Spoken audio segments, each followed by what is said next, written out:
botulinum toxin enters the nerve cell and unfolds its effect.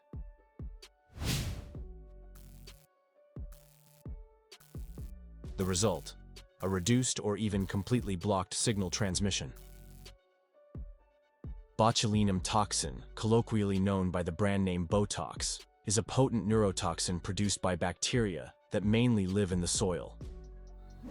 It attacks certain proteins in the nerve cells and thus prevents the transmission of impulses. Medicine makes use of this. The toxin is best known for its use in the anti-aging field. Botox paralyzes the mimic muscles and thus leads to a reduction in wrinkles. The neurotoxin also inhibits the activity of sweat glands, making it a promising treatment option for hyperhidrosis. However, there are also many other areas of application. But how exactly can we imagine the mechanism of action? Let's take a look at the motor end plate. The motor end plate is the junction between a nerve cell and a muscle cell. This is where signal transmission takes place with the help of a neurotransmitter. It is therefore a chemical synapse. The terminal button of the nerve cell contains numerous roundish structures, so-called vesicles, which contain the neurotransmitter acetylcholine. When the neuron is excited and the electrical signal reaches the terminal button, special channels in the cell membrane open, allowing calcium ions to flow in. SNARE proteins then interact, and the vesicles move to the presynaptic membrane and fuse with it.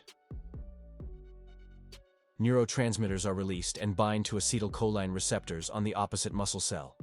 This leads to the opening of ion channels, so that positively charged particles flow in and an electrical signal is generated. Botulinum toxin inhibits or prevents precisely this process.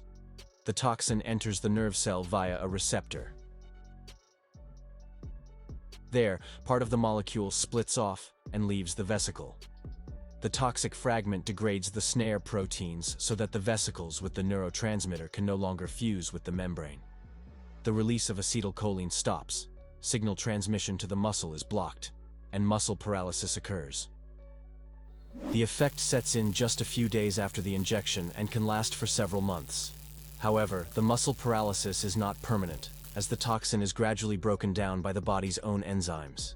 At the same time, the damaged SNARE proteins are replaced by newly formed, functional ones. Do you find these topics exciting? Then subscribe to my channel so you don't miss a video.